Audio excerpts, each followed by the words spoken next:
hopefully I have sound. So I'm not going to dive right into things because I may have to redo things yet again. I'm not sure why I don't have sound. I thought it was because earlier I was hooked up to my Meta sunglasses, which I love, but the Bluetooth might be causing issues, so I don't know. Some people popped on in the chat, and I'm super grateful for you for letting me know I was muted before. So I'm going to start as if I'm not muted and hope for the best. So hello again, Sarah Batchelor, Neuro-Spicy music teacher, and it's July, and I'm at soccer, as I usually am. Today I thought I would talk to you a little bit about why I'm still working, like, every day, all day. Like, yesterday I worked from like 11 in the morning till 11 at night. It's July. Like, I should absolutely be chilling and relaxing and enjoying watching my kid do his favorite thing in the whole world, which I am. But I can't shut off my brain. So in past years, and I think it does have to do with the autism ADHD stuff, we like routine. I like routine. I like my schedule. I like knowing what I'm going to do every day. I also like that I'm in charge of everything I do every day. I don't think I would like being as scheduled as I am if I wasn't the one who made the schedule. So some self-awareness there. But I definitely, that's why I'm the manager for my kids' soccer team, because I'm happier when I'm in charge. And I'm definitely more organized when I'm in charge. I look like a little bit of a less hot mess when I'm the one making the plans. But that aside, it's July. And in the past, when July hits, after, seeing 600 kids every 2 days and all of these things, my schedule just comes to a stop. And my brain kind of freaks out. My depression gets worse. My anxiety goes through the roof. Any task I try to do, I just feel frustrated, right? I can sit there, I can be crocheting, I can be doing housework, because heaven knows my house needs it. There's domestic housekeepers. I'm a feral housekeeper. And in the summer, I try and get back to getting clean, but the anxiety stops me. And I see you there who also have anxiety. It's a thing. And honestly, my anxiety is a lot better now that I'm on ADHD meds. I think a lot of the symptoms can be for both, right? And so in past years, my strategy was, instead of completely stopping, maybe I should make sure I do something every day outside the house. So I would schedule things for the child, and that would make me get out of the house. And it's July, and so we're in Canada, and so all of the soccer practice is canceled for, believe me, snow even, rain, thunder, lightning, all of those things. We get them all in July. So we've been doing soccer nonstop every night, but that doesn't take care of my days. I'm still sitting at home, stressing out during the days with a beautiful red sun in the background because forest fires.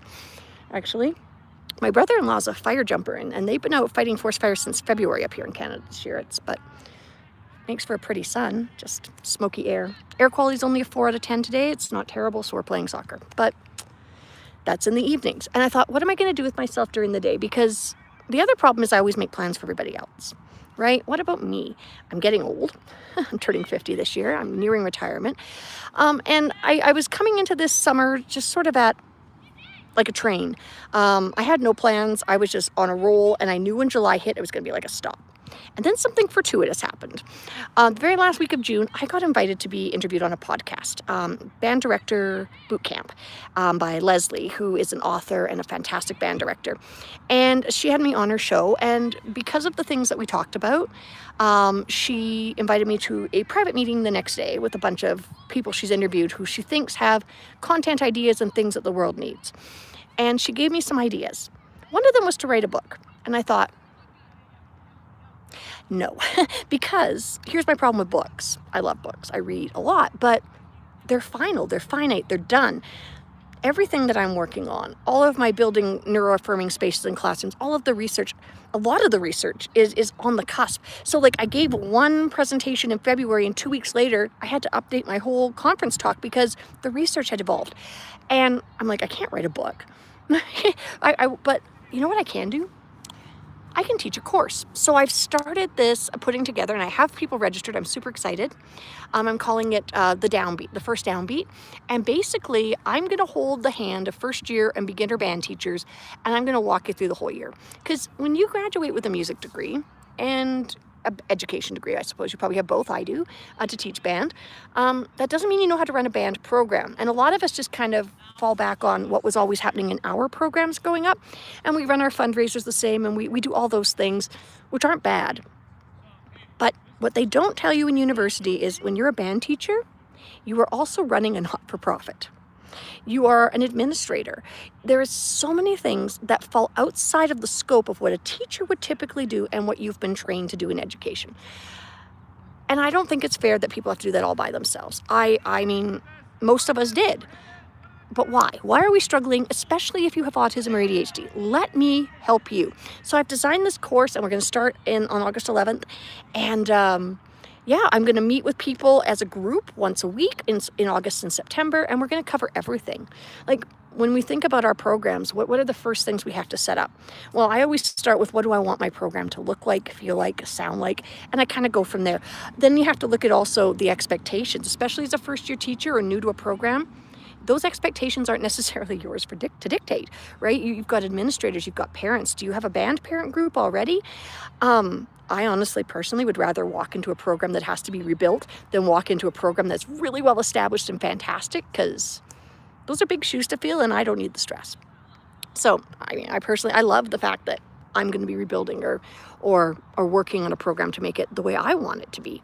And I mean, this year in my own school, there's made some major changes to how my program's going to be running. So if you're one of the people in this cohort, we're going to stumble through some of this together.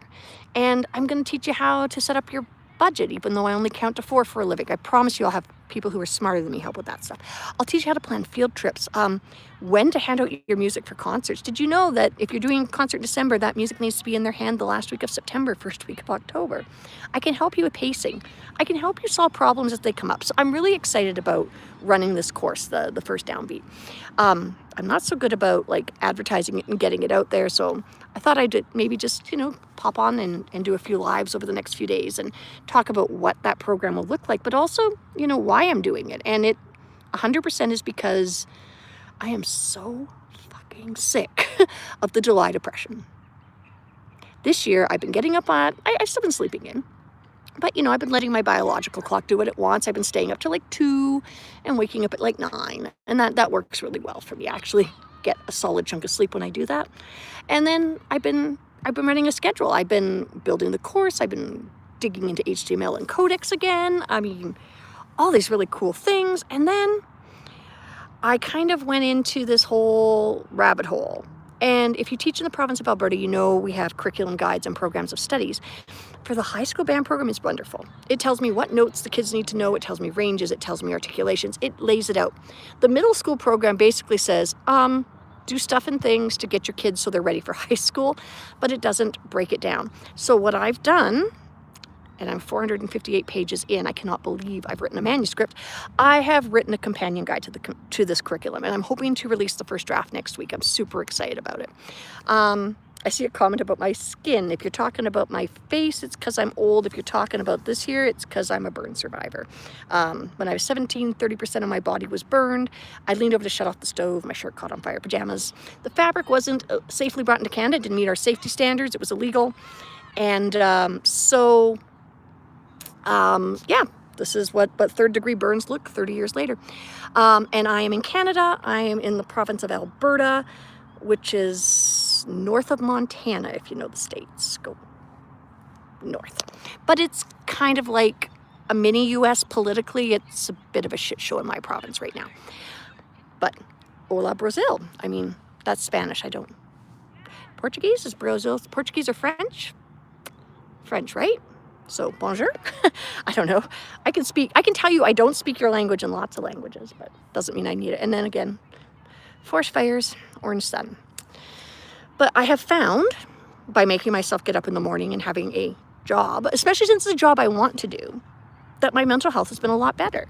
I haven't had those moments of absolute panic, like those panic attacks, the feeling of I'm completely useless and I'm failing at life as a mom and everything, because that's typically what my brain tells me in July.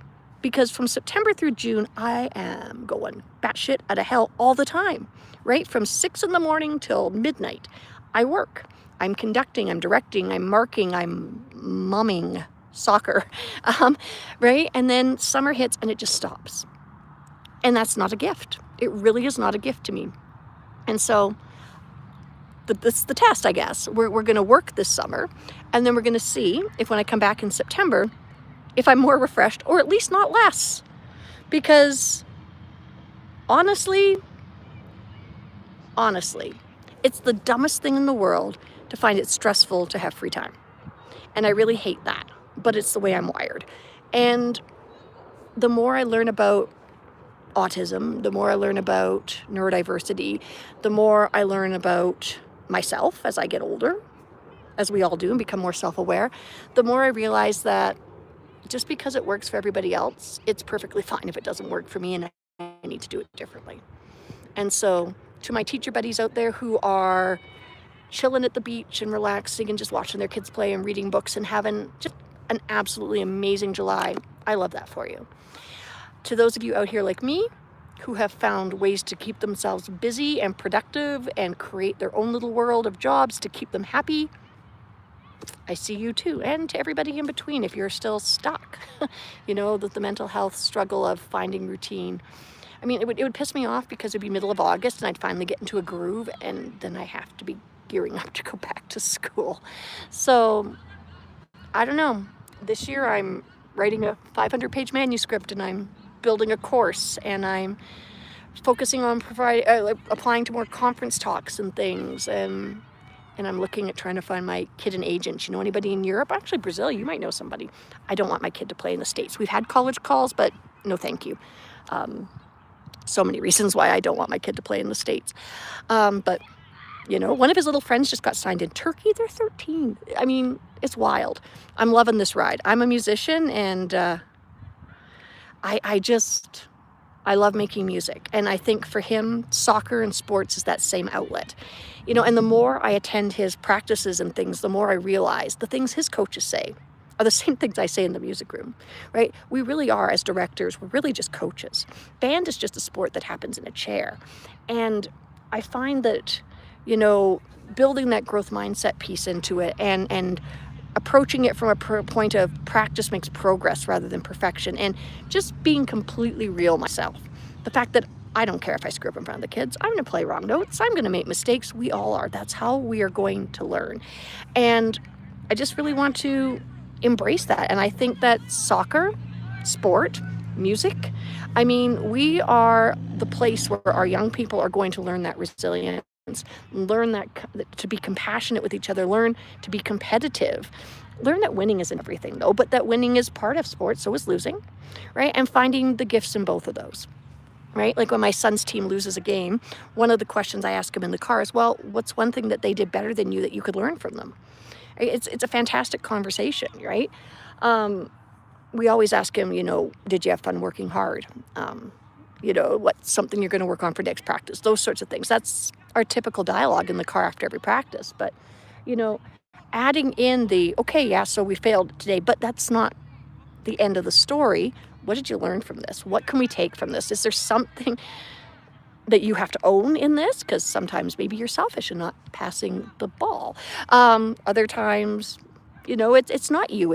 Sometimes it's reffing, right? We all love to yell at the refs when they make calls that go against our families. But honestly, you know, I just think soccer, sport, music, we really are more in common, really. And then we have different, you know, and that's a beautiful thing. So I'm going to go and enjoy my very red sun behind that tree over there and my son's last 3 minutes of practice. And I'll jump on again to tell you how much further I got in my manuscript. And I actually want to start talking a little bit more about some of the things I'm developing in that curriculum to give people some ideas to start their planning for the fall. So thanks to all who've been in the comments, and I hope Brazil is beautiful this evening too. And